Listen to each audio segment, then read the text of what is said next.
GM, whoever you are, wherever you are, this is a very special edition of the Defiant Open Metaverse Show. It's a big one today because we're talking sports. And joining me on the stream, we have Commodore, we have Flex, we have Mario from Kraus House. They have bought a sports team. Guys, welcome to the show. How are you? Yeah, thanks for having us, man. We're good. How are you doing? Good. Why don't you start by explaining to me who each of you are? Because it's like we've got three different representations of pseudonymity here. Yeah, we'll try not to step on too many toes, but I go by Commodore in the crypto world. I'm one of the co-creators of Kraus House. I tend to think a lot around legal kind of operations, some of the finance. There's this challenge of what are the legal and financial structures that you then bring to a league that then the kind of the broader community can participate in. So I kind of feel like that's my general area of responsibility, but I'll kick it to Flex. Yeah, go by Flex. Software engineer by trade. So I do spend a lot of time thinking about products and services that we can build to kind of help bring kind of the fans a better experience and more fan engagement, but at the same time working the other way and building trust and legitimacy from these franchises and clubs all over the world. Also spend a lot of time with kind of partnerships, more talking to a variety of from NBA trainers to front office folks, and again in leagues and teams all over the world. A little bit of growth, a little bit of media. We spread ourselves pretty thin over here at the Kraus House, which is a good thing. Yeah, small teams working fleet-footed. And Mario, you and I bumped into each other at the queue for the merch at Ape Fest, and I rocked this T-shirt just for you today. How are you? Unbelievable. Yeah, I'm so happy we bumped into each other and you made some time to connect. And for those listening, I think you had a lot of fun that week and your voice was a little raw, but you made some time to talk, which I really appreciated. Oh man, that was rough. So tell me what you do at Kraus House. Yeah, absolutely. So a little context, I'm an early community member. Commodore and Flex are both the co-founders, but I consider myself an early community member that's kind of worked my way into the core team, if you will, over the last year, if you will. So my focus has been on the community and, leading the onboarding initiatives, which we've developed over time, and as well as building out some fan engagement products that we're really excited to, launch very soon. So that's my focus, and supporting obviously Flex and Commodore with the day-to-day operations. All right, so guys, tell me, what is it that you've done, and how far along are you in that process? Because I want to know everything. Tell me where it started and where you've got to. Yeah, I mean, it's probably worth noting kind of the roadmap or the strategy has been build a talented community, see if there's people who are crazy enough to be excited about this idea, which I think we've accomplished. Phase 2 is really about proving out credibility and this mission of buying and owning an NBA team, a majority position. And so what credibility looks like is probably minority positions in the NBA or similar large prestigious leagues, and majority positions in sort of alternative leagues, right? So can we buy something in Europe or in Southeast Asia or in the US, like the big three, which we'll talk on in a second. And then the third is then, okay, using that track record to actually be able to put forth a successful bid in the NBA. It's not something that we're going to be like, if we snapped our fingers tomorrow, had $2 billion in the treasury, called up the NBA, we're ready to buy a team. They're not going to say yes to that. There's some modifications to the rules that they're going to be need to be made. As well as like the rest of the owners feeling comfortable about a DAO stepping into that. So that credibility phase for us is just really, really important to say, what are the things that we want to be able to demonstrate that a DAO owning and operating a team is not only like helpful, but it's superior to other methods. And I'm not saying every team should be owned by a DAO, but it feels like to me, maybe a quarter of any particular professional league should at least be owned by a community and empowered by something like DAO and kind of Web3 governance. So that credibility phase, we bought a Big Three team, which is a 3-on-3 basketball league co-created by Ice Cube. And I think about that as kind of one of our positions in this credibility phase of saying, hey, what does it look like for us to bring a community behind that team? What are the areas that we can flex this kind of, no pun intended, sorry, flex, that we can demonstrate that there is a validity here.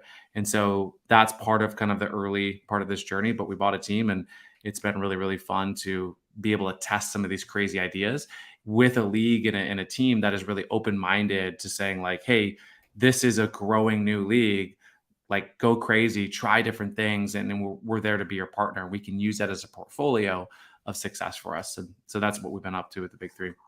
The only thing that I would add, which I think is important, is in hindsight, I don't think we really could have identified this as we were starting. But what's really cool is that this is the first time that anything like this has even been attempted, specifically with the NBA. And so I think one of the reasons why we were able to pick up a lot of velocity is that there's no right way to do things, which lends itself very nicely to a DAO, right? Like anyone can kind of submit a proposal, and like some people, depending on who you talk to, have a very kind of top-down approach where they say like, hey, there's 3 billion NBA fans worldwide. If we can get $1 from each of them, right? Like that's an amazing start, right?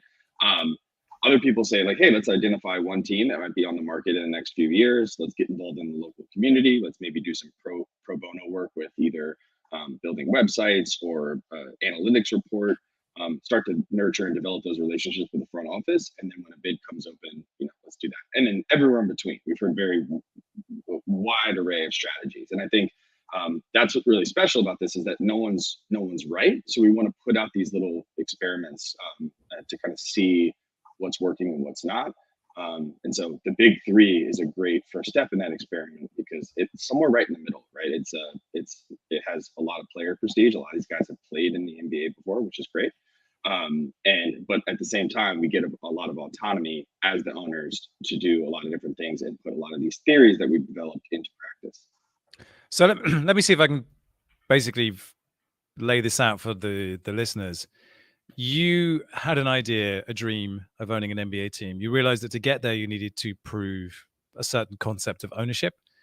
And you saw an opportunity with the big three because the big three issued, as I understand it, NFTs that represented ownership of all of the teams. And you bought up an entire franchise, 25 of was it 25? Well, we'll get to that.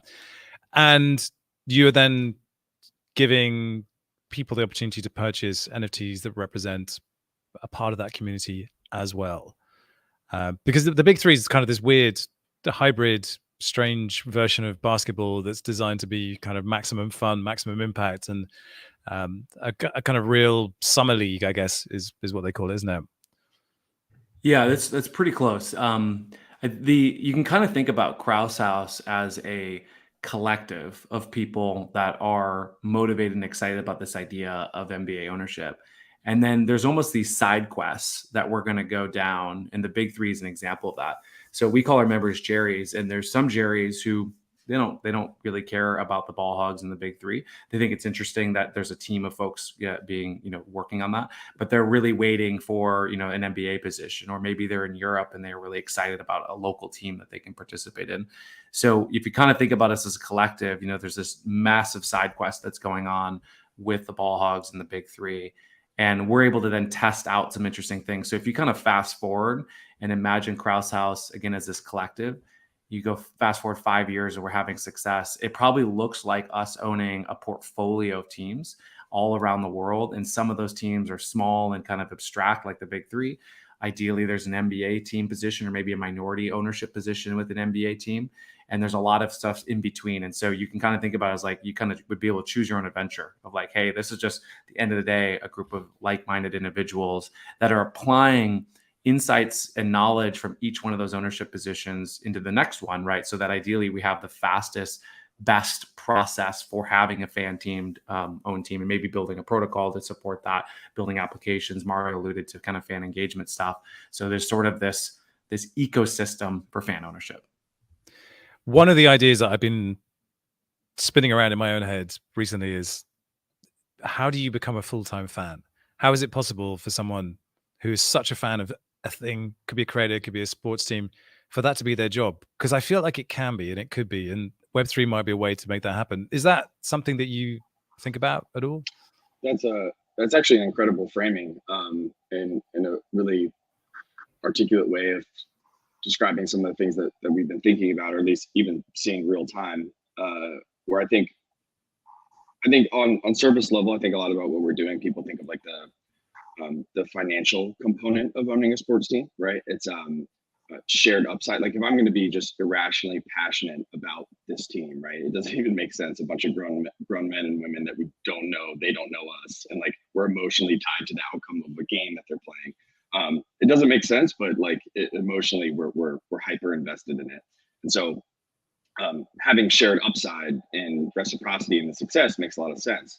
But what's been very interesting to see is the human capital that have come to the Cross House willing to contribute their time and really work towards something. And we, up until this is not necessarily a Cross House thing, this is more of a Web3 thing, but ownership, to own something, has always been a trade of something of monetary value. And I think what's really special about DAOs and these tokenized communities is that you can now earn these things by contributing. And so to your point about full-time fans, it's like, I always use the example, the Los Angeles Lakers, one of the most storied franchises in all of sports, has an analytics department of one person, right? Like we already have 5 or 6 PhD level former founder data scientists that will stay up till all hours of the night and weekends to contribute to certain analytics report if that means they could win another game or two. And so it's really interesting framing to talk to moving this person full time and making them a full time fan with contribution to add value back into the franchise.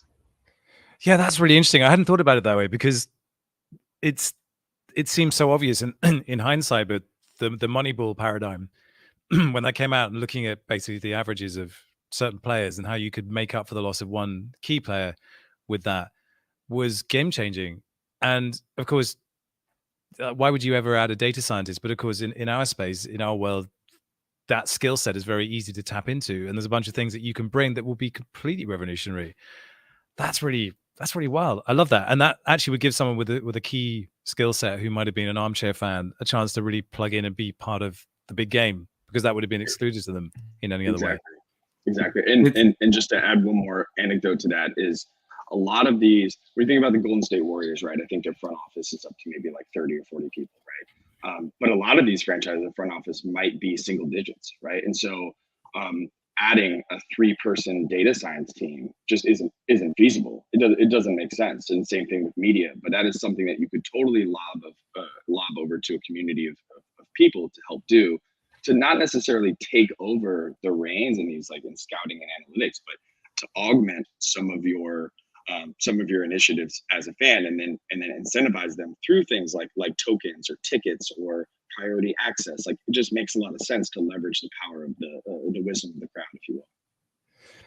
It absolutely does. It's, when scientists are looking to find the micro lensing effect in the universe, they use the power of, armchair galaxy spotters throughout the world to just look for the, potential planet. It's amazing what you can accomplish. And that's the wonderful thing about this non-site specific community, where you can have people from all over the world with specific, skill sets. And if they like the community, then they'll stick around. But that actually kind of brings me to my next point, which is it's very easy to use the word community.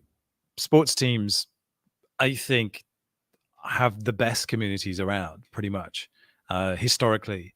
So you've landed on a place where community is really important, but it's also a place where they can turn on you in an instant. And how do you marry that diehard sports fan thing with the flighty nature of Web3 and crypto? Yeah, we've had a really we've been able to watch, I think, some of the other projects explore this space, and there's this really interesting blend right now where you have a lot of people that have just like kind of disruptive technology type backgrounds and sort of us versus the world, sort of that startup mentality. And so you have a group of folks that might be wired like that, pursuing this kind of this opportunity. And then you watch sort of these existing fan bases, especially with old franchises, reject it, especially in soccer, and maybe more conservative and saying like, hey, like who are these internet people coming in and do these things? And so for us, we think, depending on the positions that you're buying, we've always had sort of an inside out style strategy of saying, what are the mechanisms that we can do to work with the existing fans, identify super fans in there and use meritocracy to drive up their kind of value, and then slowly start to make this into the internet's home team. I think that there's this really strong value proposition of taking a team and making it the internet's home team, but you can't just abandon the existing fan base. And so it's sort of this integration. So for us, it's been, how do you start with them and then work outwards? And that's been more theory than in practice. The Ball Hogs has been an example of like the big three didn't really have fan loyalty. It was player loyalty. So we've gotten to really experiment with what it looks like to build a team identity and build a fan base. And we're certainly, the most well-attended and engaged fan base at the big three events with some of the things that we've done. But I think it's really important with an existing fan base to start with okay, how do we take some of this technology and just apply it to what you already have going on, and then start to expand that out. And it's tough because I think all of us are, disruptors by nature for the most part. And so we want to come in and just be like, okay, we need to change this, that, and the other thing. And at the end of the day, this is human stuff. I mean, governance, DAO governance, human stuff, crypto, and a lot of human stuff, even though we want it to be all smart contracts and logical. Yeah, I've been writing a script about that all day, about the ability of DeFi to just execute, even under times of extreme stress, and how the things that have precipitated where we find ourselves right now have been human fallibility and human greed. But I always struggle with that, because the thing on the other side of all of this, which is meant to benefit from it, is a human being.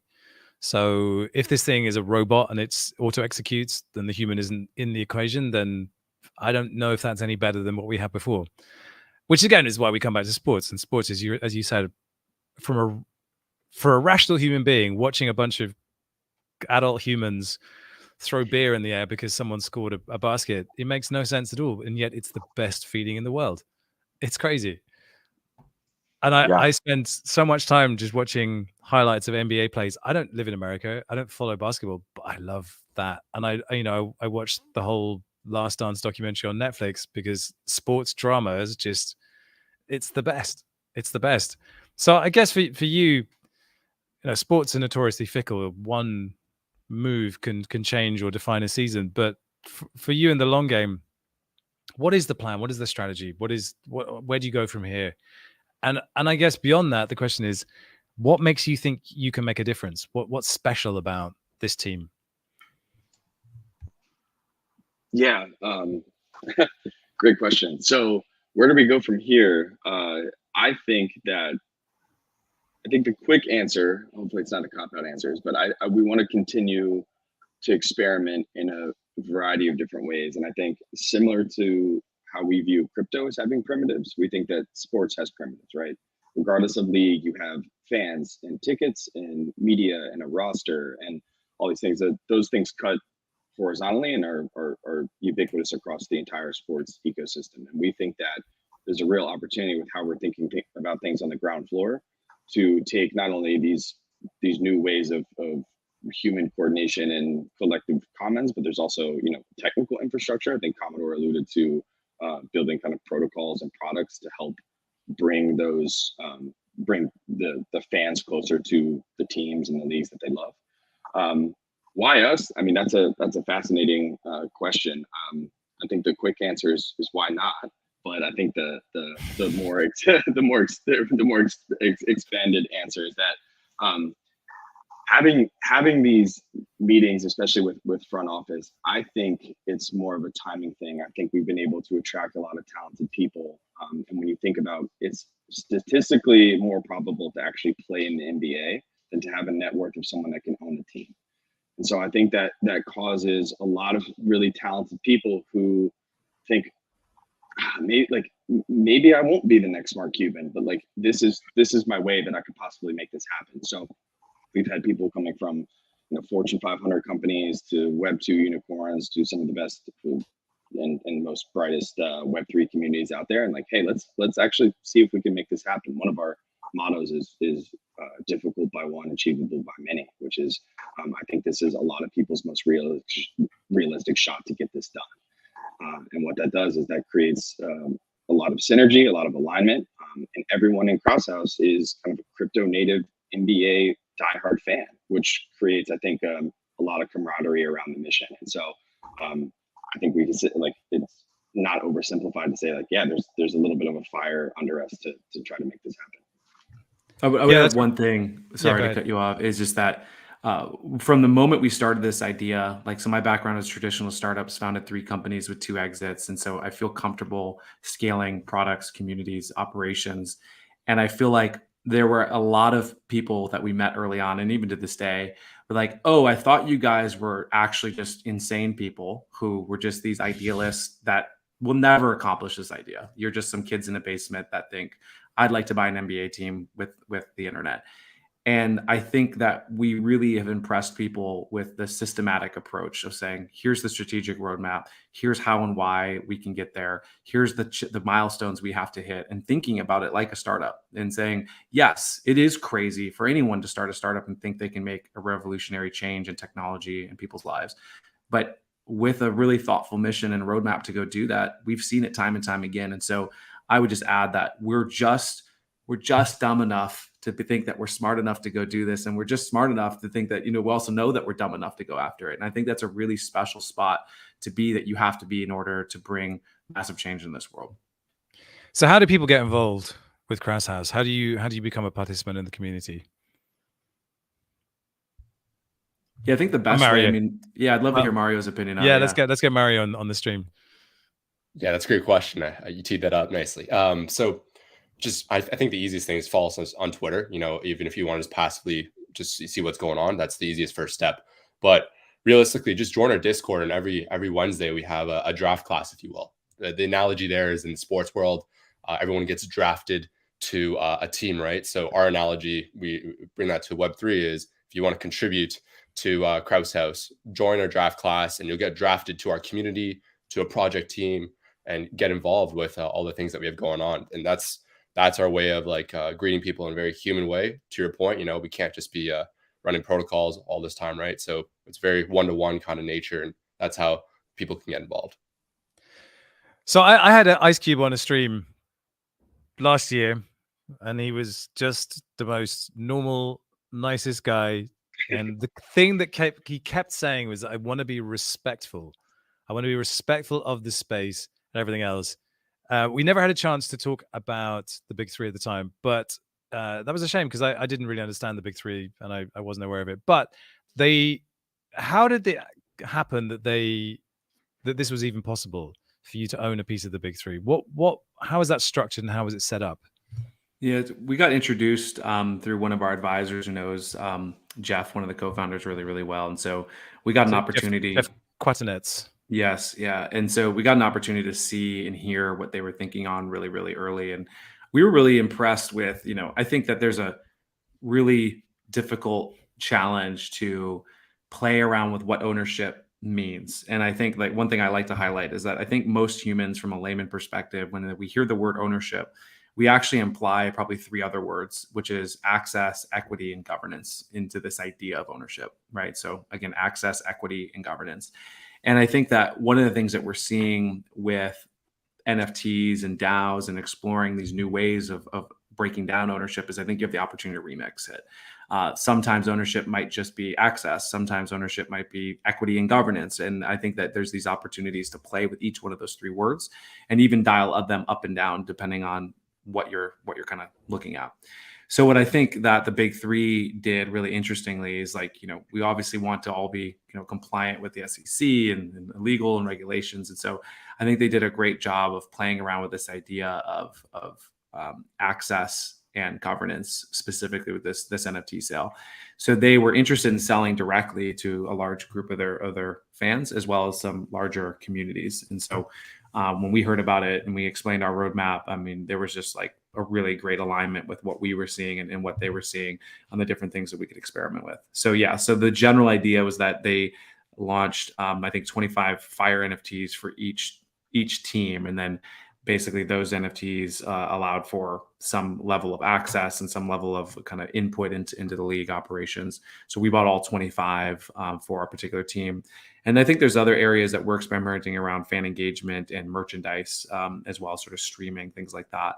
But that's the general framing that it all came together on.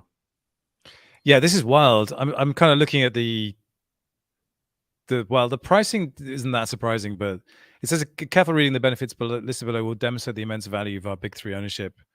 NFTs, reserved owner suites with A-level catering. I don't know what that means. What is A-level catering?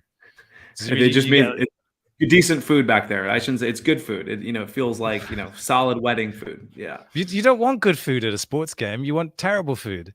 Well, so you have terrible food too at the concession stand, but it's sort of like it's this area that players and coaches are they're having their lunch and their break, like, so it's this very like exclusive type feeling behind the scenes is what that particular line item's addressing. I mean, the backstage access area, the player and coach meet and greets, that's probably what most people want, the chance to kind of look very small next to their heroes. And then you know, there's some fun stuff here. I mean, I always wonder with these things how much people really take advantage of them, how much they really would go and be part of it. And then down here we have voting rights. It's always the thing with DAOs, right? Participation. How do you get people to get off their asses and actually participate in a vote and actually do something? Because people are lazy, they're apathetic, they don't care. How do you motivate them to be active participants? Yeah, it's interesting. I kind of have a little bit of a maybe contrarian hot take. I think the voter apathy, I think, sometimes can get overblown. I think it's when people think about governance, they think of very high profile elections, presidential elections, things like that. I think asking someone to vote in every local election is intense and probably pretty extreme. And I think the same goes for DAO governance. It's almost to be expected that there's just going to be some proposals that you just don't care one way or the other, and that's fine. But like for things like the big three, we voted on that. And it was by far the most, I still can't think of the right word of it. I guess you could say successful, but it was the highest voter turnout, and didn't have a single token voted against it. And so things like that, that was our, presidential election, right? Going along with the analogy. And so that was great to see that many people cared and that many people wanted to do that. And so one thing that I think is a little bit, I'll say we're cheating a bit with sports is like, I think just in generally people care so much, like we've been consistently alluding to. So I think we'll have the benefit, right, when we start to have delegated governance from some of the teams we own back down to either the parent DAO or some of these sub DAO and ownership positions. I think we're gonna consistently see higher voter turnout than I guess most other DAOs, because I think people will genuinely care about the future of the franchise more than they would, some of the other DAOs that they might be involved with. So, yeah, I think that's something that we have going for us, but it's certainly across the DAO ecosystem. Other ones I've kind of been involved with and been seeing, it's certainly a consistent problem that we're seeing in the space. One of the things I'm always thinking about is the seasonality of like NFT projects. They have this big moment, and then they have this lull, and then they have the next big moment. With games, I guess they're being played weekly. Is it a 12-game season or something like that? What happens during the off season? Yeah, we haven't hit the off season yet, so I think it'll be to be determined, but it's something we're starting to figure out. It unfortunately looks like we'll miss the playoffs, so we have to probably think about it sooner than later. But for us, it's probably, there's is kind of this momentum, I think, around like, okay, what are the other positions that we want to be acquiring? And so you can imagine in the future, like right now, we probably have a lot of seasonality, but ideally you start to have stakes in different teams where, those ups and downs are starting to even out. Big threes kind of notoriously playing in the NBA's off season. The NBA season is fast approaching, right? So ideally we'd be like, oh, we're getting ready for our exciting ownership position and as a minority owner in the next NBA season. But I think media is another kind of area that we're just really interested in. How do you engage fans? How do you tell stories? How do you tell the stories of players?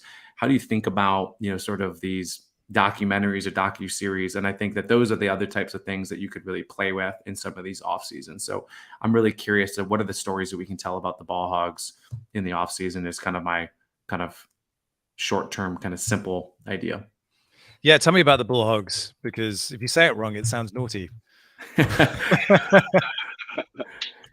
Yeah, so the Ball Hogs, like the big three has kind of named all these particular teams, so we weren't involved in the naming process, but they were sort of notorious before we acquired them.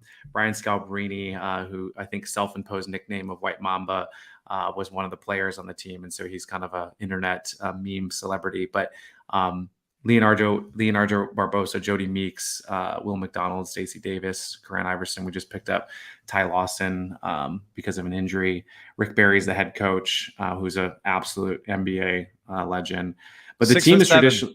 He's a tall man. Yeah, and he's Jesus. notorious for shooting underhand or granny style free throws when he was in the NBA.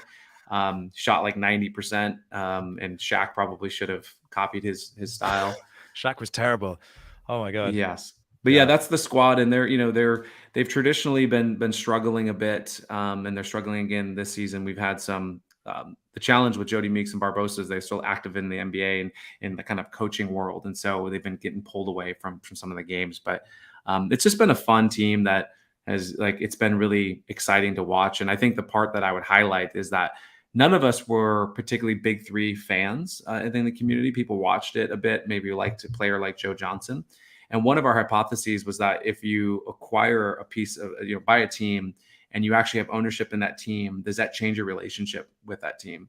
And it's been amazing to watch the sort of fan excitement around the Ball Hogs and people cheering in our section, or the experience that you have as a person, as a Jerry attending a game. We're on the sideline, Barbosa hit this game winner, and I'm like screaming my head off. And I'm like, I like Leonardo Barbosa when I was watching the NBA growing up. I like the big three, but like this piece of fractionalized ownership, feeling it being there, it hits different, and it's a cool experience. And that's the part I think I'm the most excited about, just Ball Hogs broadly, is that fractionalized ownership feeling. During my homework for this, when I watched some highlights, is it Barbosa's like miles away, just throws it up, because you've got 4-point zones on the court as well. Like if you're like beyond 30 feet, I tried to do my homework on this. I'm fluffing my lines here a bit, but I think that's one of the fun things about it. It's a bit like T20 cricket. If anyone follows that, they just kind of ripped up the rule book and said, what will be fun to watch? There's certainly we've talked a lot about this, just kind of like as sports fans, right? Like over a few years, and talk about the disruption theory in sports. It's like, if you try to make a league that looks and feels like the NBA, you're gonna have a really tough time, because you're not gonna be able to out NBA the NBA. So I think what's really cool about some of these emerging leagues is that you have to kind of have it be easily identified as the game of basketball, but it has to be just different enough where people can get behind the new rule changes and kind of and they're watching something just different enough to keep their attention and appeal. And I think, that Big Three is a classic example of that. Like, everyone growing up, like, you rarely have 10 guys to play basketball, but 6 is a lot easier. Let's play 3-on-3 half court, right? And like everyone after games or practice has shot half court shots and thought about the, like, hey, should we make a 4-point shot? Like, all these things that we've kind of discussed as fans, they implemented into the rule book. And so I think that's part of the appeal to it and part of the charm. Yeah. And so you've presumably gone to meet the players. You presumably had strategy sessions. Like, what's your input into the team? Like, how does that work? What's the day-to-day for you? Yeah. I'll take maybe the analytics, and I think Commodore's more involved in the some of the fan engagement side of things. But my highlight, I think one of the things that's been really, really cool to watch is the kind of the data first approach that we've been taking. So Rick, NBA Hall of Famer, older gentleman, very open to these new ideas and helping the team win games. And so one of the things we did is we put one of our analysts, one of our data scientists on there, and week 1 delivered a scouting report, and it was great. So opposing team, hey, like here's they like corner threes, they shoot above 50% from the left elbow, like a full breakdown, which is really cool.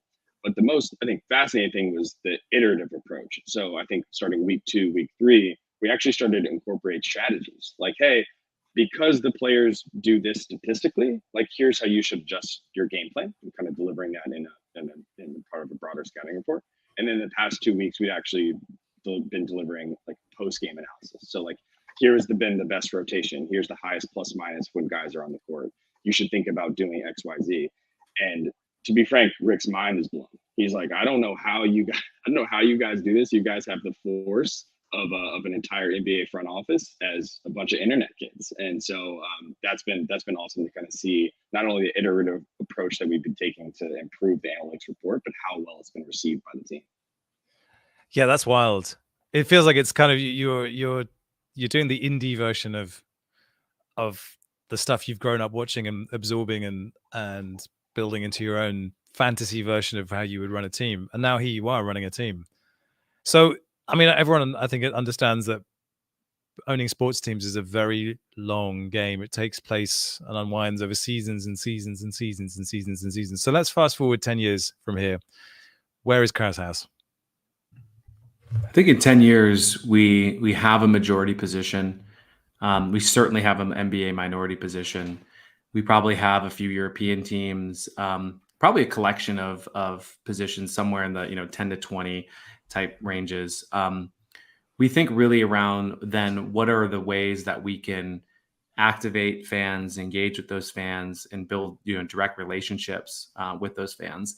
I think something that we don't fully realize is that these teams, while they're worth billions of dollars, they're still relatively small family businesses, right? And Flex alluded to this before. The staff is often, maybe 7 to 10 kind of core people, and then maybe they have a sales team, and that's probably their largest group. But they're really just kind of mercenary selling tickets for commission.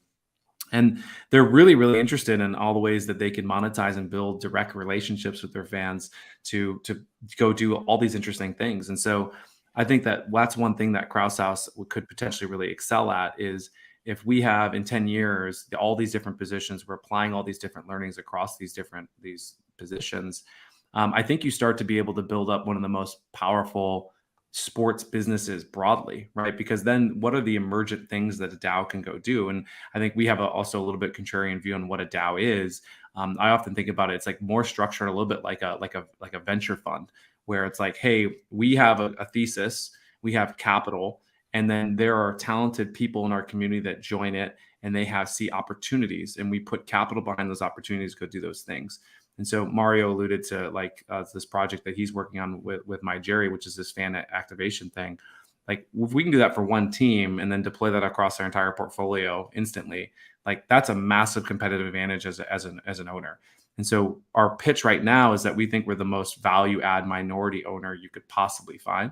And our pitch then is that we're going to be the most competitive majority owner because we're taking insights across all of the portfolio and applying them on building solutions for. So I think it's this really big, powerful sports brand that has a direct relationships with its fans, that is with the teams that it owns, and then all the different kind of businesses and experiences you can spin out of that. Yeah, it's well, I'm really curious to see how it's going to play out, because I've seen sort of community-led projects in the UK, particularly around football teams, and football teams that are in small towns that wanted to fight back against the insane corporate machine that's just bought up all the Premier League teams. And they always start out really well, but then kind of 2, 3, no, maybe 4 or 5 years in, they run out of juice. Maybe the inspirational leader who set it up goes away. How do you maintain the energy? How do you maintain the focus, when you're 3, 4 years and that initial high is sort of worn off from, oh, we're doing this, to, oh shit, we're doing this? I've had some good conversations with some of the projects you might be alluding to. There was one that he did like the whole fundraising on either PayPal or it was like Stripe or something like that, and it was like $5 a year. And him and I had this great conversation around what went well and what didn't. And he talked a lot about. He was like, "Oh, I bet you're talking to the press about this and that." Like his life was a very similar parallel, although he was doing this in like 2008. And I think it's a very real challenge that we have to get through. So I don't want to sort of say, oh, we'll get through it because we'll get through it. But what's been interesting talking to those folks that have had momentum, 10 years ago on this, is that they think that their opinion, and obviously our opinion, is that crypto and blockchain and sort of Web3 solve some of the key problems that they had, right? And so I think that even just this idea of having like a meta governance token that is, a reflective of Kraus House generally, and then being able to do something specifically with sub-DAOs, already that kind of change allows for different types of business models to emerge to either put capital into this or make it worth an entrepreneur's sort of time and energy to spin ventures out. And I don't think that mechanism really existed for those prior attempts, right? It was so narrow and focused, saying we want to go buy this team and we want to go do this thing. And so the energy sort of wrapped up in that one particular moment. And so if that team's not having on the field success, which in the case that both of the cases that I'd spoken to the people, like their teams didn't perform particularly well, then the momentum's kind of over, right? Because it's just a really tough thing to get people out and engaged in that. So our hope is that thinking about this as a community kind of first, a portfolio second, working with the existing fans first, expanding out to the other fans, and then doing this with this idea of a DAO that's we're not just a company masquerading as a DAO. We're trying to be an actual DAO, a social DAO that it operates more like a venture fund. We're hoping that those kind of key ingredients are fundamentally different, but until we get there, we won't know. Yeah, you've got to start doing these things to figure out where they don't work, and then go from there. And I think the fun thing about DAOs is like they do mean so many different things to so many different people, and some of them operate in such different ways. It's really just, as you said, it's kind of like a shared wallet, isn't it, at the end of the day? And then the ability to vote on things. But has anyone else tried to do what you've done with the big three? Is there anyone else doing something similar, or is it just you guys? No, actually, they sold ownership positions. I think they ended up with 8. I don't think I could be able to get them all, but Gary V's community, V Friends, has a team. The D-Gods, which is a Solana-based NFT project, also has a team. I think Snoop Dogg is an owner in a team. I want to say that the end up around maybe 6 to 8 of the teams in the big three are also community owned as well. I think Moonbirds and Whitelist are the other 2 communities. Yeah. I think it's worth noting that, a lot of them are like, hey, we have a bunch of capital. It'd be cool to go do this. I think there's alignment there and like, let's go make it happen.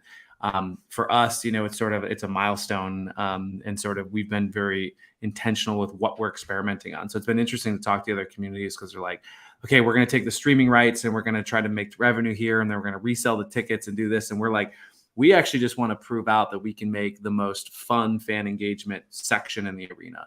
We want to know how can we apply, machine or data analysts and apply the best statistics in the big three, right? And so it's interesting. Our goals are just so fundamentally different that it's just been interesting to watch those different projects. And I think the engagement, at a certain point, it's just like a little bit better big three ticket if you're coming in through a different community. But if you're coming in through Krause House, you're probably a hoops fan and you're probably just loving this basketball meets kind of LARPing and ownership. And I just think that's a massive differentiator. Also, with retention as well, I was speaking to one of the owners, and they said that the proposal to buy the big three team almost didn't pass. I think he said it was as close as like 51, 49%. Like I said, ours passed with literal 100% voting. And so I can see why another NFT project, like you get a wide array of different people that may not necessarily be basketball fans and may think that deploying the capital there it might be a waste of funds. So I think even the community rallying behind it is special. Like seeing people find out about Krause House for the first time, join the community, and then immediately become Ball Hogs fans the next day has been really cool to see. Yeah, I think that's always the fun thing about sports. It grabs you in different ways, and you get invested in all the different things that are going on. Well, listen, guys, it's really awesome to have a chat with you about this. It's I'm partially skeptical about it because the vision is so big, and I know that the obstacles standing in the way are so immense. But I'm so excited to see where you can go with this because it feels like it's one of the most natural fits for the DAO mechanism for ownership and for community engagement. And I'm really excited to see where you're going to end up with it. You're very welcome to stick around because our next guest, Preston, is on the line with us.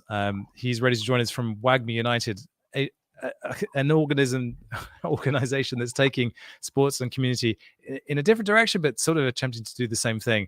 So feel free to stick around. I'm going to just do the sponsors messages because that's how we pay for this. Can I throw in one thing on your cynicism? Because I agree with you, but I want to say starting this idea and not knowing how people would react, it was interesting. And then getting into talking to ownership groups, the value proposition is even stronger than I realized from their perspective as well. And so I suspect that this isn't about coming in and buying every team right away, but slowly adding community ownership into these existing behemoth of businesses. And the value prop is strong for them. And so I think the kind of the energy is in favor of the fans, the league, and the team owners, which surprised me, to be 100% honest. I didn't expect them to say, oh, I need help with these areas and you can help with that. Like, like, how do we figure something out? So anyways, there's a lot of hoops to get through, but at a high level, there's a lot of synergy on making this happen slowly over time. And sorry, one quick anecdote too. Like when we talking to an NBA agent that I know in the LA based, and so he was like, "I'm like, what are the chances we could pull this off?" And he's like, "I give you like 1% chance, right?" And we're like, "Okay, fine, it's better than zero." And then I caught up with them again, maybe 3 months later, and told him about all the progress, and I was kind of running him through some of the meetings we're having. And I was like, "All right, what are our chances?" And he was like, "I'll give you like 5%." And I'm like, "That's 5x growth, maybe." That's what I'm looking at. We're not looking at it from 95% failure rate. We just got 5x growth from someone who's very plugged in. So yeah, we completely understand the cynicism, but we're gonna try our best. I didn't say cynicism, skepticism, but it's mild skepticism. Sorry. Yeah. I've just grown up in the English soccer system, and these things happen. But yeah, I'm excited. Anyway, let's do the sponsors messages, and we'll come straight back with Preston Johnson from Wagner United. Are you building dynamic NFT drops, on-chain DAOs, or complex Web3 applications? Do you need streamlined solutions to deploy pre-built or custom smart contracts without exposing your private keys? ThirdWeb is a free open source and multi-chain developer tool for devs of all skill sets building on the blockchain. In less than 7 months, 50,000 developers have launched more than 200,000 projects across the platform.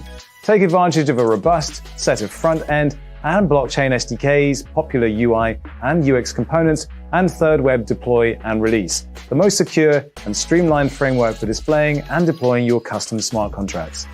ThirdWeb has powered major brand projects including NFT drops for global gaming powerhouses, 100 Thieves and Fnatic, and more recently with Boohoo, a global fashion label welcoming its fans into Web3 with the launch of the Boohooverse.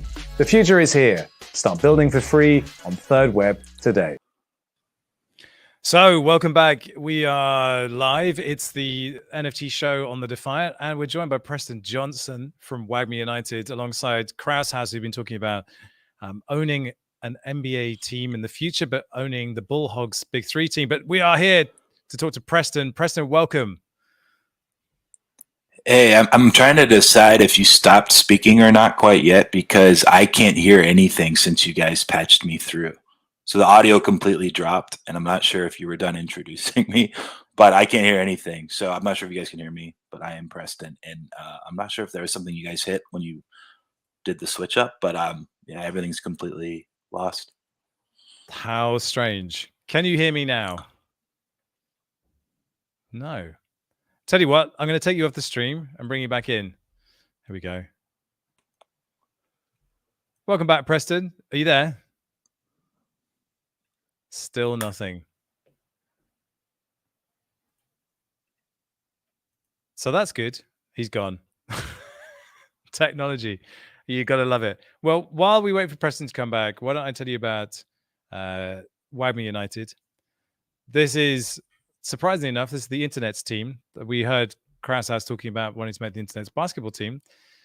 Wagner United is attempting to make the internet's football team. They have bought Crawley Town, which is a team down in League 2 of the English Football League, which is there's the Premiership, there's the Championship, there's League 1, there's League 2.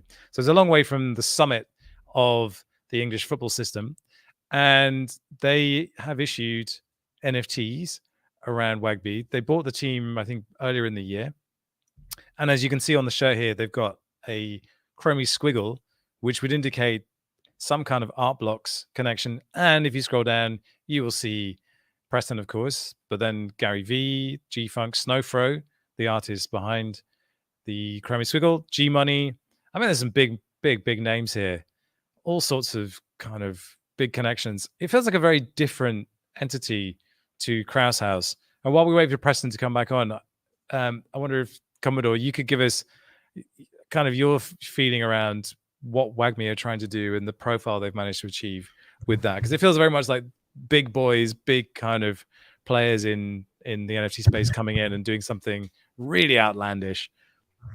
Yeah, I mean, I don't, obviously I don't want to speak too incorrectly to their community journey, but from what I understand about it, yeah, it's a little bit more it's been structured kind of like, hey, like we have access with and we've kind of achieved this sort of level. Let's team up as a group of friends and go buy this team and then start to play with the different ways that we can bring community into it. And so I'm not 100% certain on the exact structure of anything, but I think it's just kind of been working from that point forward. And I think Krause House has sort of been on the opposite side of like this, there's just been a bunch of crazy internet people wanting to go do it and then organizing to go forward. So it's just like a little bit of a different starting point is how I'd articulate it.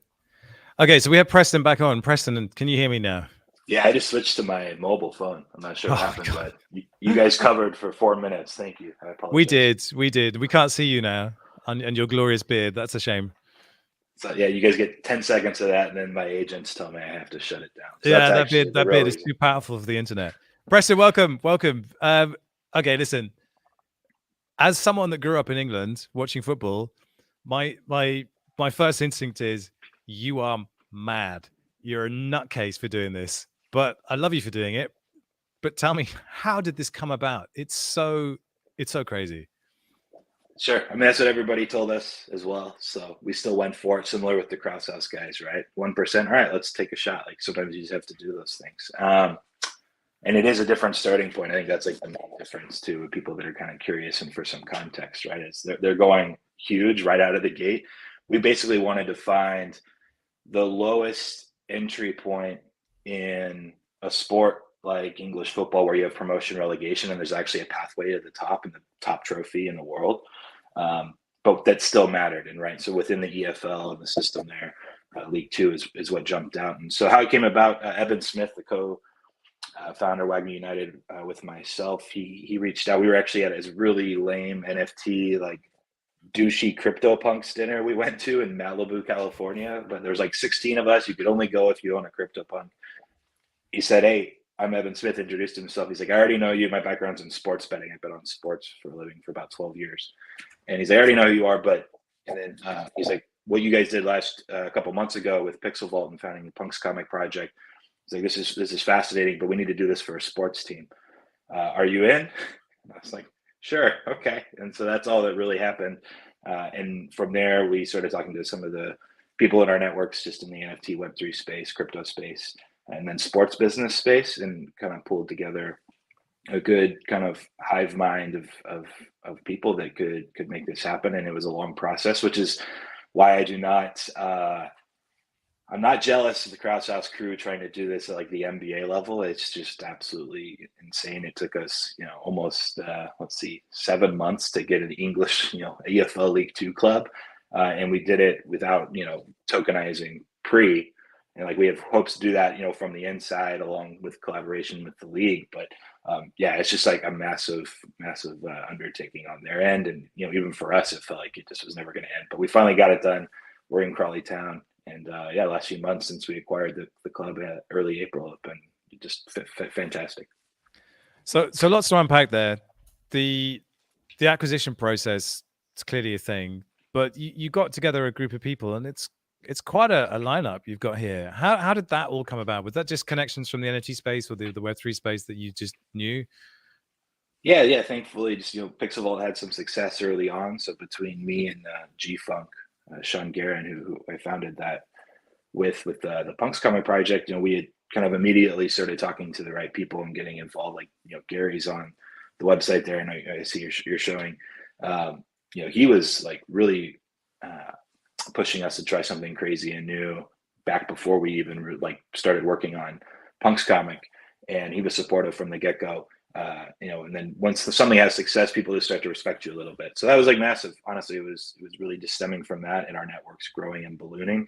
And all it took was then talking to a few people we know, between G Money and Andy, Jacob Barton, Snowfro, obviously with the Chromie Squiggle and the historical significance of that. But we just said, look, we want to do Ted Lasso, kind of meets Moneyball on crypto cocaine, and immediately we raised a bunch of money just on a deck of 6 or 7 words. So that was basically the idea. And when I say Ted Lasso, it's just like content and media meets Moneyball is like underneath the surface. We're going to be extremely analytically driven and do things the right way and spend efficiently. And then crypto cocaine is obviously like, this is for the crypto community to, to join their team and try to tell this story of going all the way up from League Two to the Premier League. Because what's interesting is you look at, say, Liverpool or Manchester United, and as an American who didn't follow football much, global football, don't really have a team, if I couldn't, it doesn't feel genuine to just jump on Liverpool. Liverpool's already told their story. All right, Crawley Town Football Club, like I can be a part of that journey and telling that story as a community member. Like that's actually something that I think is important.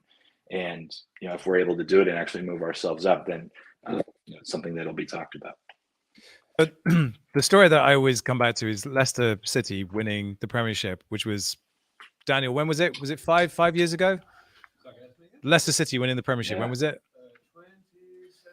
2017. So Leicester basically was just an unfavored kind of mid-range team, and they like 5,000 to 1 to win it. Yeah, out of nowhere they won the Premiership. It was one of the best things I've ever seen, and they beat teams with just vast budgets, huge kind of star players, and somehow they pulled it off. So these things do happen, and you have the ambition to get into the Premiership, of course. How are you going to do that? Sure. So, I mean, one of the things that is either known if you follow English football or not if you don't, but, especially at the League One and League Two levels, these are all clubs that lose money every year. I think at the League One level, we were just at an EFL conference in England just a month ago. It was £1.5 million per year on average that a League One team loses. And then it's about £600,000 that a League Two club will lose. Crawley specifically is on the higher end for League Two. We're almost £1 million loser per year. So it's like, well, why would you buy this team then? And that's part of our bet is that we're able to look at these teams, especially at League One, League Two, that have, there's another club 5 minutes away, 5 miles away. And it's really hard for them to find new fans. And they're capped on what their upside can be because of that, because their revenue streams, they operate in the red.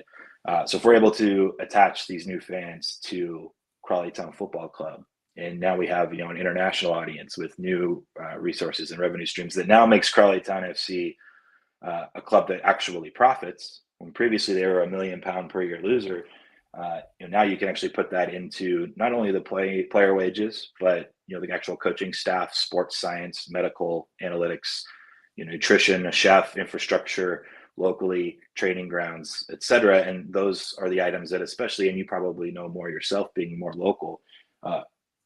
Most League Two clubs don't really put a ton of stock in there because they're all losing money. Even at League One, there's a pretty big advantage if you're profitable and spending the right way and having money over time. Money equals winning. There's variance season to season, but that's ultimately our bet, is that we're going to make Crawley Town FC a profitable club that spends correctly and over time can win games and achieve promotion.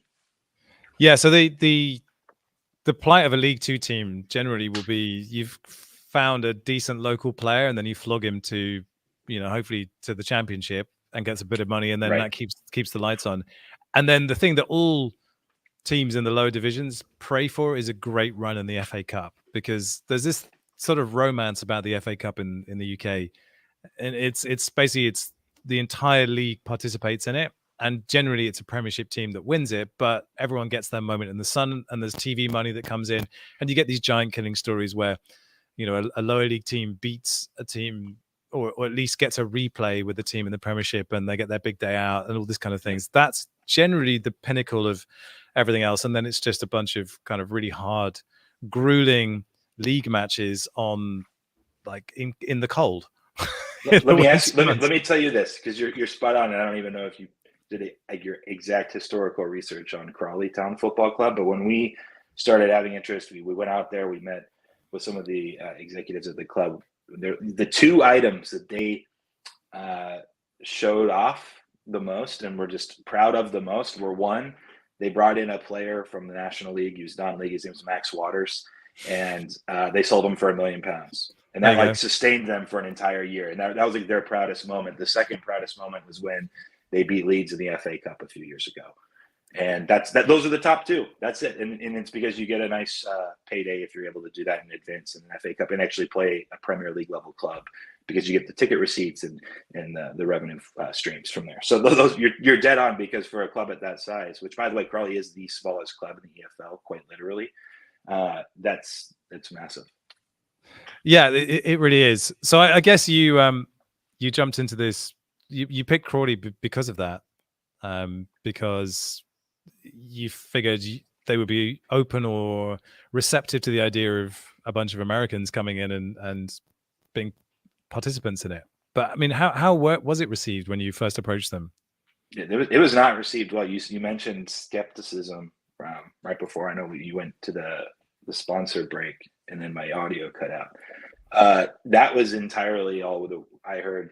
I mean, it's interesting because I'm pretty like front facing. Like all my DMs are open on Twitter, on Discord. I'm like extremely communicative with not only people in America, but I mean like all the Crawley fans, UK reporters, interviews, whatever. Like I'm doing this. I try to be responsive and do everything I can. And I think that was really helpful out of the gate, because the first day or two, it was brutal, just getting messages, tweets, this and that, especially from the fans that just like, you American crypto bros don't know anything, like stay away from our club, blah, blah, blah, blah, blah. And I came out, I did an AMA and I addressed, probably 8 to 10 of the main kind of questions and concerns from the fans in a video, just like I did an interview, 15 to 20 minutes, put it out, and immediately people, one, were appreciative that an owner would do that, because you don't get to speak to the owners directly in that fashion very often. And then 2, I actually did kind of ease some concerns. Like there's like a lot of misinformation about how the club now is tied to the volatility of Bitcoin. Like that, there was like 2 articles that were written that were pretty substantial sources that just like they were completely inaccurate. Like we bought the club in actual cash and GBP. Like there's nothing as far as it tied to the volatility of cryptocurrency's value in Crawley Town. Like ease some concerns. The EFL, even to acquire the club in the first place, we had to put in extra cash into the club bank account for 2 years of expected losses, because they didn't want some group to buy one of their clubs and then just completely let it stay flat or combust in one season. So there were a lot of like little things that I was able to kind of calm some of the fears and concerns, and then from there just being interactive. I've lived in Crawley twice, 2 like 3.5, 4-week stints. I have a family with 2 kids. Actually had a 3rd kid over the weekend. So like it's been crazy home life, but I've still done my best to ingrain myself in the Crawley culture and just be at the office most days when I'm there, and interacting with the fans. We did a fans forum. I've taken them out for drinks or dinners and met with a lot of them. So I think that's gone a long way into gaining their trust. And now they saw an NFT drop that had success. They saw us sign, for example, Dom Telford out of the gate, who was the leading goal scorer last year. Bring on Dion Conroy, who we rate as a top 3 center back in the entire league. Like they saw us make additions, from the staff front. Like here's another thing that you'll think this part is crazy. They didn't have a video analyst on the team the last few years. This is a club that finished 12th on the table. Didn't have a video analyst. He's never reviewed video. One of our head recruiters, his name's Logan. He's been doing a ton of great work. He has a 5-year-old kid that reviews video with his golf swing teacher like every week. Like, it's just a very standard thing that we now have a video analyst that we brought in. We now have a full-time goalkeeper coach. We have a nutritionist and someone that's like a strength and conditioning coach that isn't just an intern from the university. It's actually worked with football professional clubs in the past and is taking that to another level. So there's all of these little like low-hanging fruits that we've been able to capitalize on, and I think the fans see that. And in the course of 3 months, the tune has really changed. One of the big things that fans get pissed off about in the UK is the cost of ticket prices. You've decreased yours by over 30%. You say here, yeah. That seems somewhat at odds with the idea of making this thing profitable. Actually, you'd be surprised a little bit, just because we went in, and our whole MO has been, we're going to listen to the fans, and if we can implement something and it's feasible, we're going to do it. We actually took a look at this because a lot of them were saying, hey, ticket pricing is too expensive. Now, relative to American sport, it's actually like extremely cheap. And at first I was a little bit like, I don't know about that. It was the highest average ticket price in all of League 2 last year. It was Crawley Town, and they have the fewest fans on average in all of League 2. So like that's like a pretty easy fix. Over 30%. I mean, that's like a big deal. It meant a lot to the fans, but we think that will like at least wash itself with the amount of fans that we're going to have now relative to last year, right? So if we can increase the amount of people that are in the stadium, that kind of at least washes the ticket sales, but that means now we're selling more club merchandise. We're selling more food at the T-bars or concession stands for the American listeners. So we have like opportunities, I think, for growth once you just have the fan there in person. So that was part of the strategy there. And ultimately, as grand as we're thinking as like a Wagner United group, the amount that Crawley brings in revenue wise in ticketing just isn't that big anyway. So for what it's worth, I mean, a 30% decrease is from last season just over £100,000. It's like it's a big number, but also it's for us it's like, hey, it's worth call it a risk, thinking we can get more people in the stadium. And honestly, that ends up snowballing into the players seeing more fans there, supporting them, cheering them on. Hopefully it snowballs to on the pitch where they're performing at a higher level. And so that we thought it was a worthwhile risk that really wasn't as big as it maybe sounds. What was the players' reaction to all of this? Honestly, a lot of them are on the younger side into crypto. A few of them have, NFTs already. And when we showed up, they thought this was the coolest thing in the world. So I would say a good portion of them are on board and been following a lot more closely and knew who some of us were before we bought the club. And then some of the others are just like consummate professionals, right? They just, no matter what, they're going to, do whatever they need to do. They go to train every day. They're playing. They're excited. I think in the prospect of having more resources and a team that really has a chance to get promoted this season, and with two new coaches and Kevin Betsy and Dan Machichi from Arsenal that have pedigree and have youth developmental skills and play a style of football that's not just long ball over the pitch back and forth. It's actually on the ground, building out with possession, more conducive to just a fun style. So yeah, it's been a mix, but the players, we haven't had a single one, coming to us thinking we're crazy or complaining. If anything, it's been, I would say there's two in particular that are very heavy into NFTs. One that's doing his own NFT project himself. He's working on it in the background. Like, we've been helping him, kind of guiding him a little bit, and he wants to kind of, utilize our expertise where possible. So it's been fun to just have those conversations. I never thought I would see the Chromie Squiggle on a sports shirt, but there it is, and it looks magnificent. We didn't either. We didn't either, but it was the number one choice. We basically ranked out. We're like, let's forego a corporate sponsor. It looks bad half the time anyways. What's one of the, historically significant pieces of NFT art that we could put on the jersey or shirt? And our number one choice is a Chromie Squiggle for a lot of reasons. And, we spoke to Snowfro and he got it right out of the gate. I think he more recently tweeted something about our vision speaking to him to some degree, but he thought it was so important. And now this was back in, November or December. He kind of foresaw this to some extent. He says it's so important that our community has something that is untethered from the market to root for. And then now, you see in the last month or two, with, you call it a bear market, whatever, just markets, macro markets in general in the world, like, they're never just going to be up only forever. And so now you have this team, Carlytown Football Club, where you can have fans, whether you're a crypto fan, Web3, whether you're just a sport fan, art fan, this is your team to try to, jump on, ride this story and tell the story with us. And so when Snowfro put it that way, I thought that was like a really clever, but also genuine way of putting it, where, hey, we all need something to root for every Saturday. A lot of these NFT projects of the last year and a half don't really have a spine, right? It's 99 point something % speculation. Maybe you get a character in, Decentraland one day. It's kind of all just up for debate and discussion and this and that. Like, this is like, real world professional club brought to the internet, to the crypto Web3 audiences. And, it's up to them now to kind of help us make the decisions and build it and tell the story. Yeah. And there's also, there's a history to this. There's a team that's stuck around and keeps on playing season in, season out. It's part of the fabric of a community. It's such a strange thing in the UK as well. These local teams, some of, the lower league teams, they really inspire people. And I used to go to Millwall games, and Millwall is just it's got a reputation that is just horrible. But it was the most fun I've ever had at a football game. Like, you just got kids just screaming bloody murder at refs, and you're eating a terrible pie, and you've got a pint, but it's such a great afternoon out. And then, you get into a fight with the police afterwards. It's like, this is the reality of like lower league football, but you just have the best day. And that's what you bought into. So when I see the devil with a ring through his nose, this is like, yeah, that adequately reflects lower league football, soccer in the UK. How did you land on that as a mascot, as a character? Well, Carlytown Football Club are the Red Devils. They are the Red Devils. They were actually first before Manchester United. You can do a little research. So we were actually first. We'll claim that forever.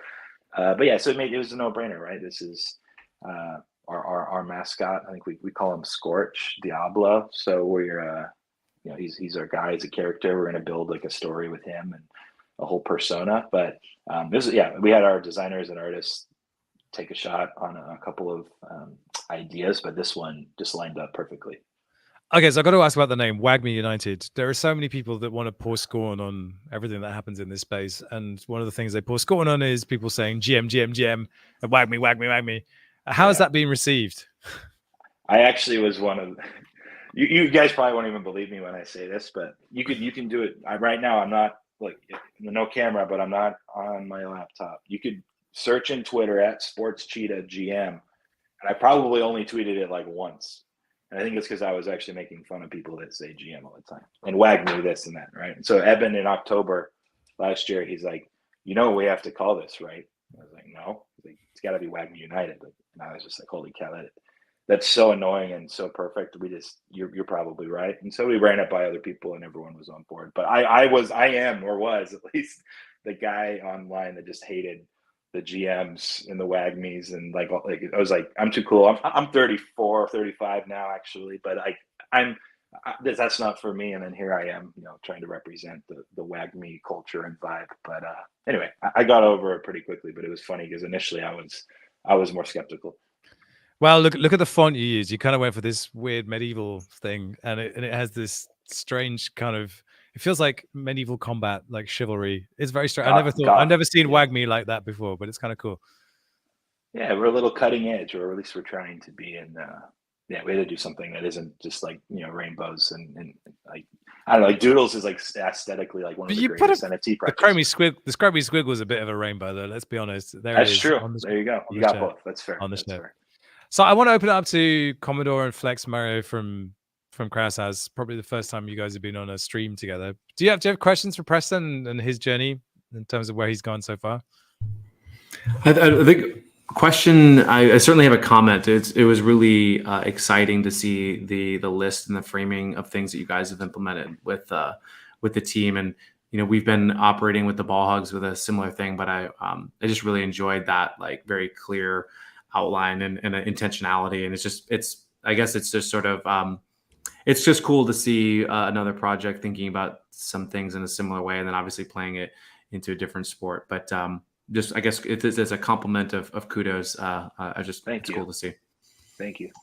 Hey Preston, great to meet you, and just big congrats with all the success that you guys are doing. We'll be following closely. I'd love for you to like dive deeper into Adidas and what that means for the future of what you guys are building, because I think that's quite fascinating.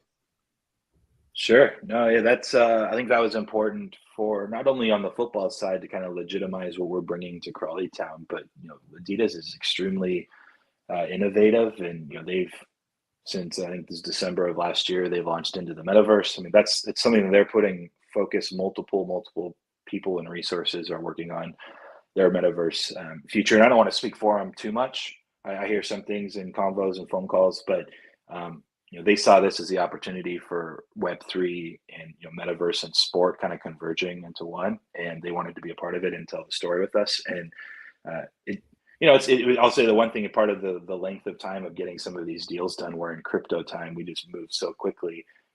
They're corporate, they're massive. They had to make sure every T was crossed, every I was dotted. But quite literally from December, January on, it was going to happen with them. It just took some time to finalize, and then we waited some time to actually announce it to line up with the off season and the club. But they're an important ambassador for sport in general, obviously, and then merging and bridging that with Web3.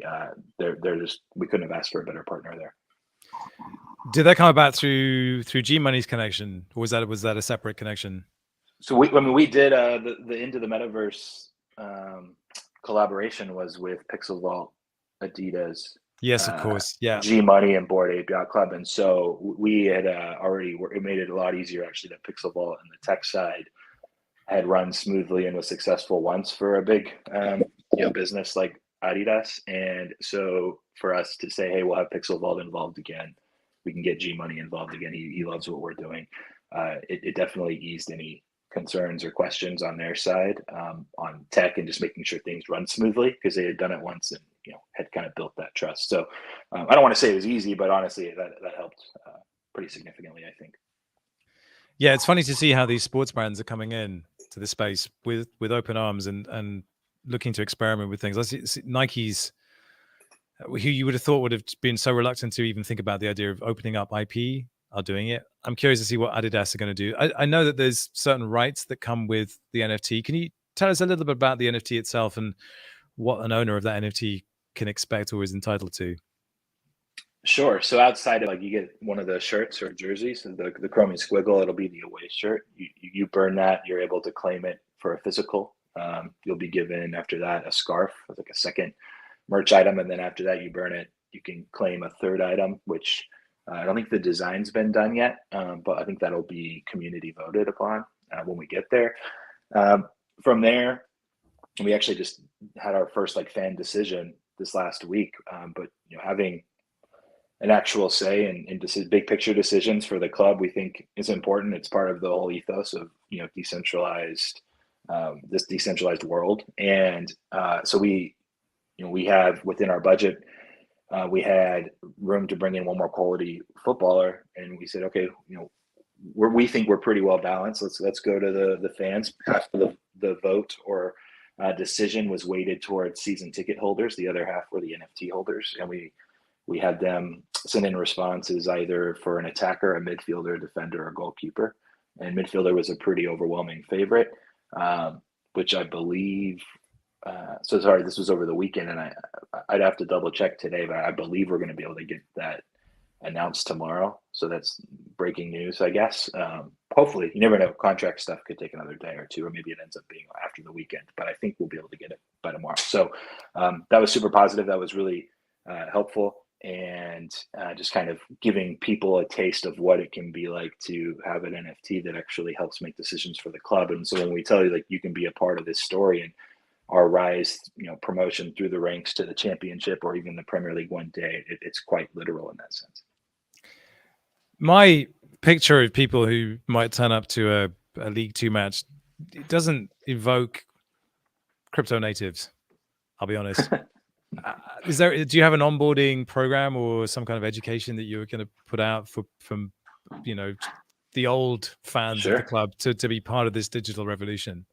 So you know what, that was actually one of the things right out of the gate. People are like, how Liverpool only sold 9,000 NFTs, and they were like 50 pounds, I think, at the time. How is Crawley Town going to sell NFTs? And one of the things out of the gate we were trying to help people understand and grasp is, the reason Liverpool didn't work is it looked like a cash grab. They're trying to sell NFTs to the same people they already ask for money from every single year. So they, and 99.9% don't care about NFTs anyways. So for us, it was never try to sell or put crypto on the local Crawley fan.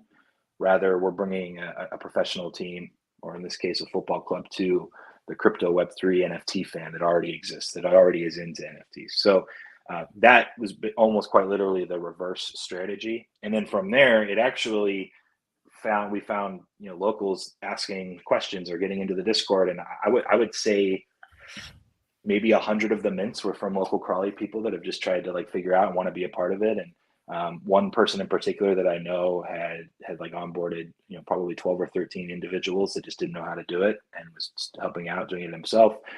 So they've kind of slowly been integrating themselves into this world and very curious. But I think the only reason that was the case is because we never pressured them or threw it on them out of the gate. I think that would have been really arrogant of us to try to think we could sell a bunch of NFTs to Crawley Town Football Club fans. It just wouldn't have worked.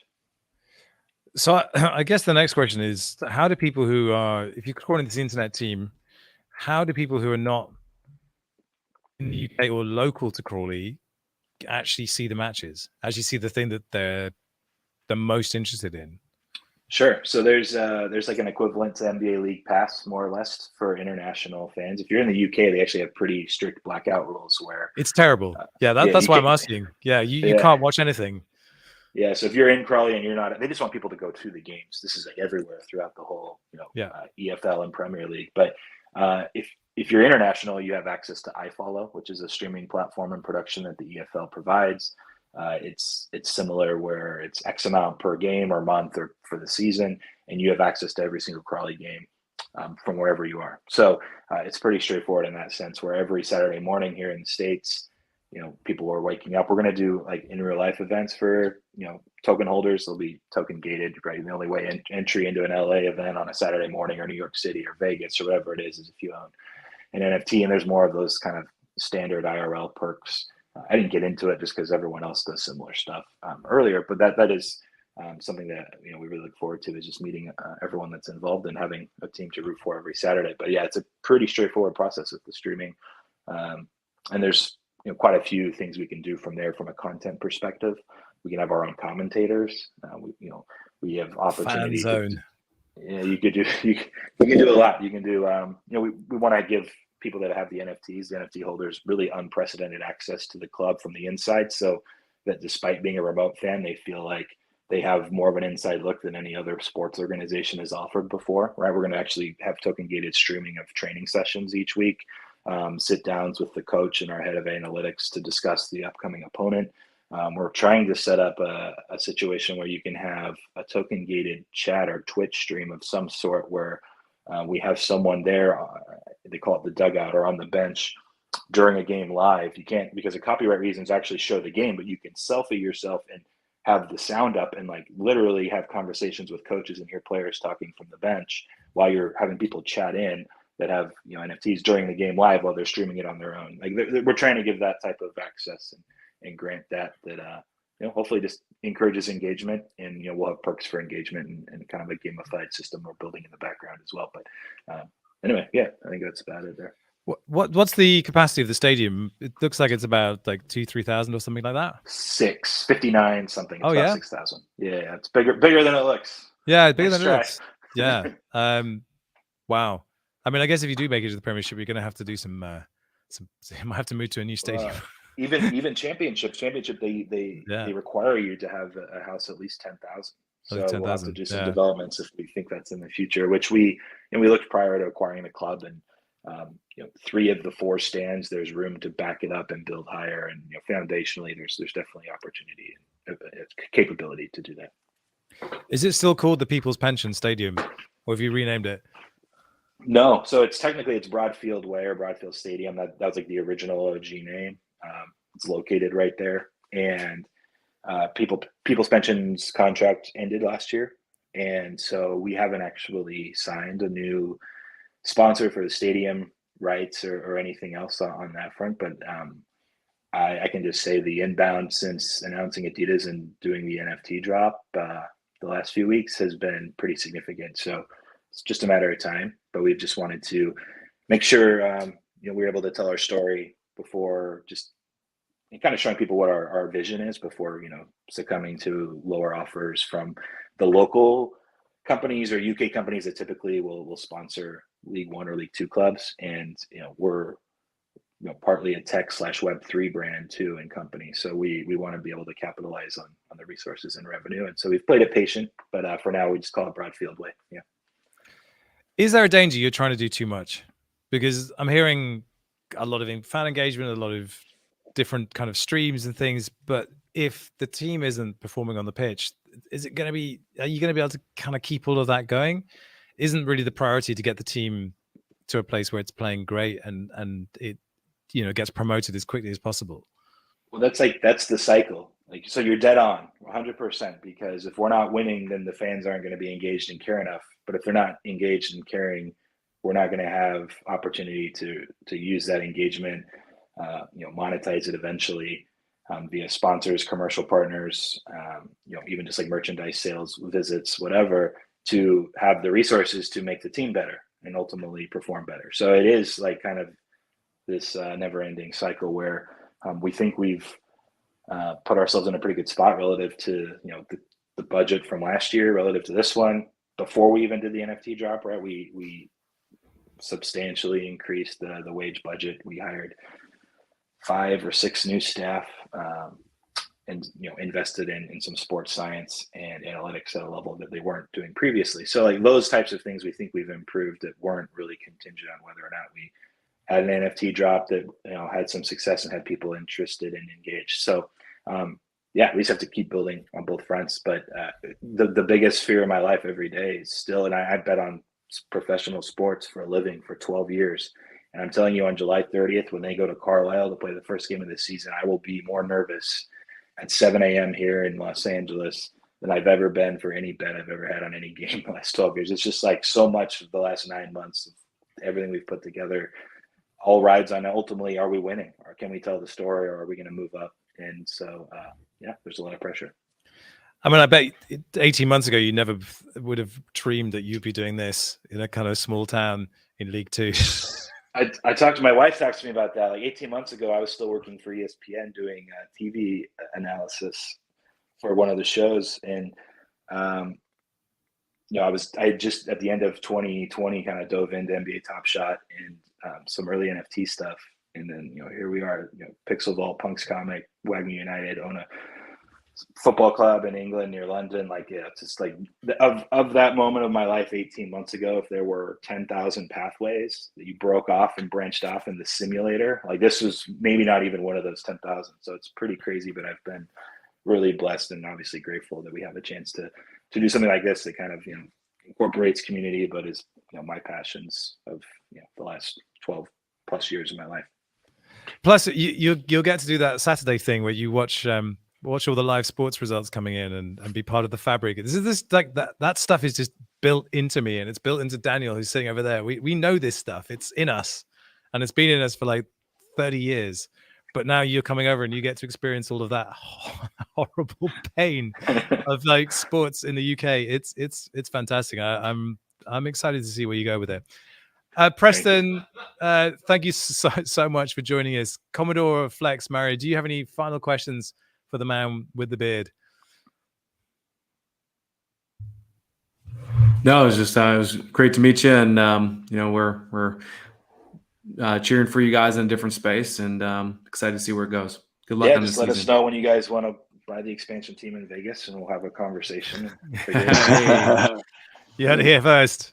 Damn. Well, listen, thanks so much for joining us. Yeah, this was Krause House, and go check out their team, the Ball Hogs in the Big Three League, and of course Crawley Town, who will be starting pretty soon, I guess, when the season picks up for the hard graft of League Two in the United Kingdom. I cannot wait to see what happens to that. That's it for today. As usual, like, comment, subscribe. You know what to do. My voice is going. It's been a very long week. I will see you on the next one. Have a good one. Peace out. Take care.